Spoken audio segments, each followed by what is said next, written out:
Jika suatu hari kau temukan tubuhku tergeletak di antara sampah dan sajak-sajak yang gagal, jangan baca namaku. Bacalah luka di telapak kakiku. Di sini ada seorang lelaki yang mencoba menyelamatkan mawar di tengah kebakaran hutan yang menggebu-gebu.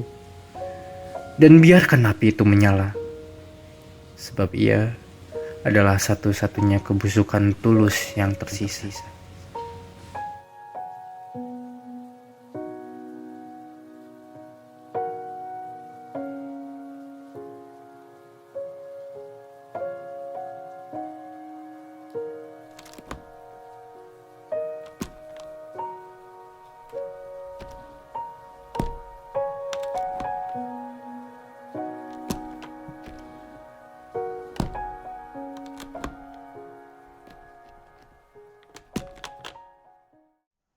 Apa makna luka di telapak kaki dalam puisi ini?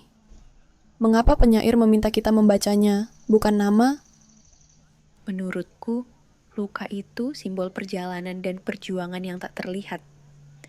Nama hanyalah identitas kosong, sementara luka mewakili pengalaman nyata, usaha penyelamatan mawar dari kebakaran.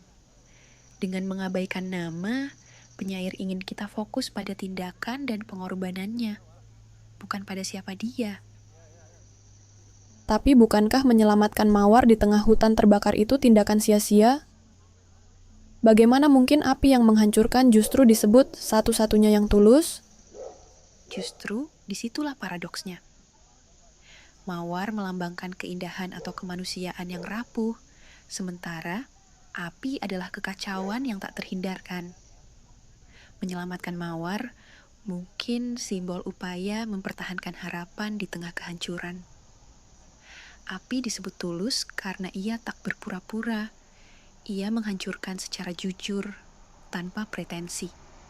Berbeda dengan manusia yang mungkin menyembunyikan kepalsuan. Lalu mengapa puisi ini berjudul Titik yang Tak Pernah Final? Apa hubungannya dengan kegagalan sajak-sajak yang disebut di awal?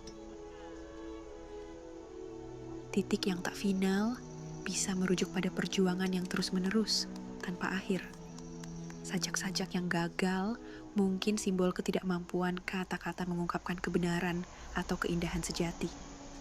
Tapi, meski seni gagal, upaya fisik seperti menyelamatkan mawar tetap bermakna. Itulah titik yang tak pernah selesai, selalu ada upaya baru.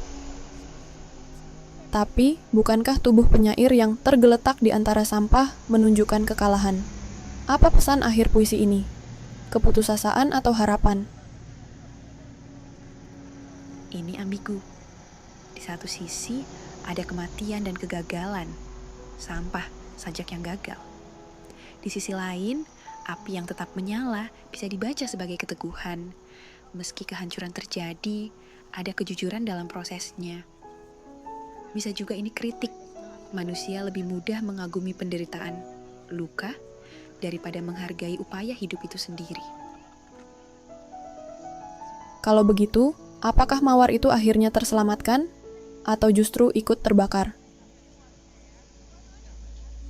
Puisi sengaja tak menjawab itu. Yang penting bukan hasilnya, tapi tindakan menyelamatkannya. Sekalipun mawar lenyap, upaya itu sendiri adalah perlawanan terhadap finalitas. Seperti judulnya, ini tentang proses, bukan akhir. Menarik. Jadi, mungkin puisi ini bicara tentang arti kebertahanan. Bahkan dalam kegagalan, ada nilai kesungguhan yang tak bisa dipadamkan. Seperti api yang terus menyala. Tepat. Dan mungkin itu juga alasan mengapa penyair memilih metafora alam, kebakaran hutan, mawar. Untuk menegaskan bahwa pertarungan antara kehancuran dan harapan adalah bagian dari siklus alam yang abadi. Tapi aku masih ragu. Apakah api yang tulus itu pujian atau ironi? Bagaimana mungkin kehancuran dianggap lebih mulia daripada upaya manusia? Bisa jadi keduanya. Api tulus karena tak punya niat tersembunyi. Ia hanya ada, seperti penderitaan yang tak bisa dihindari. Tapi penyair juga mengkritik. Manusia sering terjebak dalam kata-kata, sajak gagal. Sementara api mengingatkan kita pada realitas mentah yang tak terbantahkan.